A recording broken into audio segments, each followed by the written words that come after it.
Good afternoon students. जैसे कि आप सभी जानते हैं कि लॉकडाउन के कारण हम सभी स्कूल में उपस्थित नहीं हो पा रहे हैं, जिसके कारण हम सभी ने ऑनलाइन क्लासेस शुरू किया है। तो आज मैं आप सभी को हिंदी पढ़ाऊंगी गद्य खंड से, कहानी से। संस्कृति क्या है, जिसके लेखक हैं रामधारी सिंह दिनकर। संस्कृति ऐसी चीज़ है जिसे हम सभी उसके लक्षणों से जान सकते हैं, परंतु उसे परिभाषित करना थोड़ा मुश्किल है। सभ्यता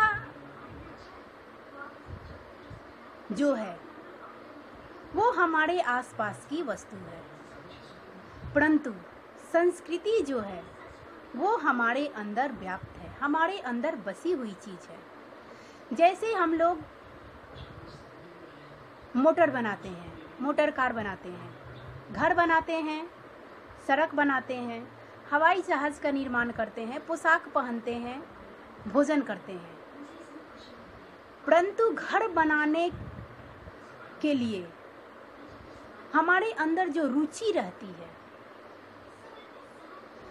जो हम उसे डिज़ाइन देते हैं, तो हमारी जो रुचि है वो संस्कृति है। मोटर कार बनाने में, हवाई जहाज बनाने में ज्ञान की ज़रूरत होती है, जिसे हम बहुत ही मुश्किल से अर्जित करते हैं। वही हमारी संस्कृति है।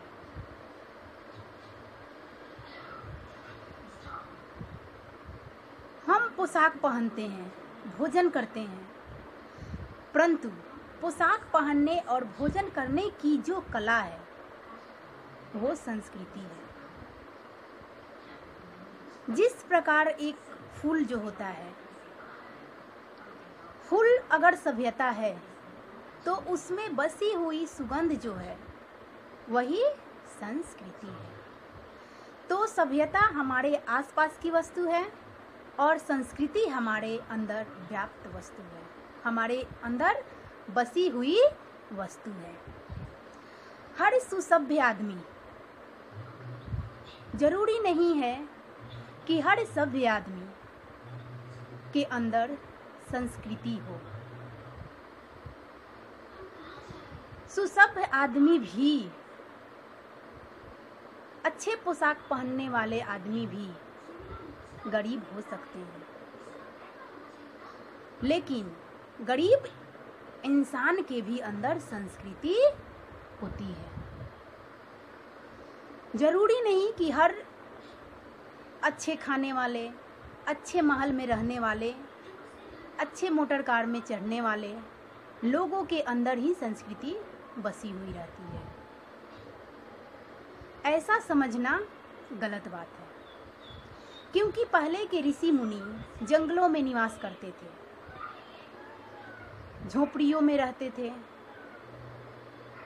बर्तन भी मिट्टी के हुआ करते थे जिसमें वो लोग भोजन बनाते थे, परंतु उन लोगों के मन में सबके प्रति प्रेम, सबके दुखों को देखकर दुखी होना, सबके प्रति करुणा का भाव रखना ही संस्कृति है।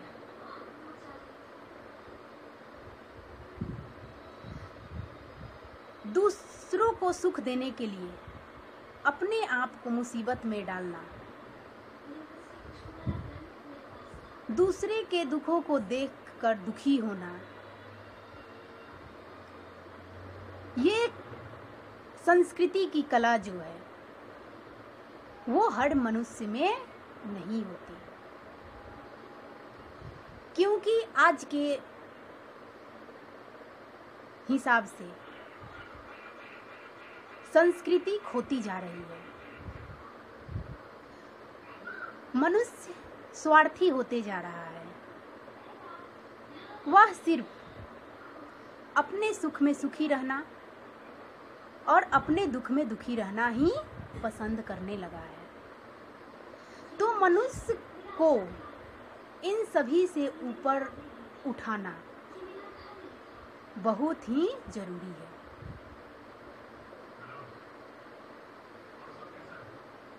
संस्कृति और प्रकृति में भी अंतर होती है।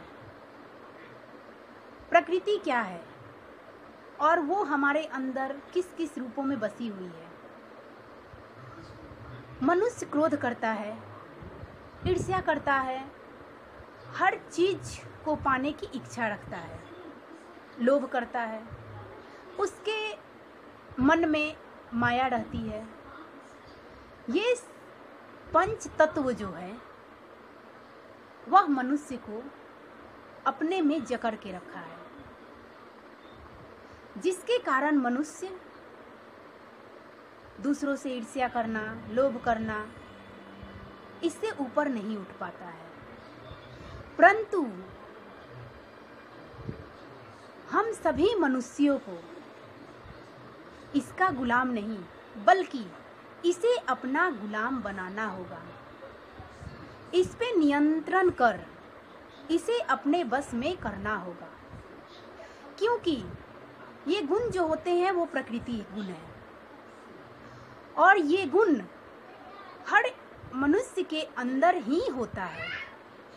अगर ये गुण भी मनुष्य के अंदर ना हो तो मनुष्य और पशु में कोई अंतर नहीं रह जाएगा।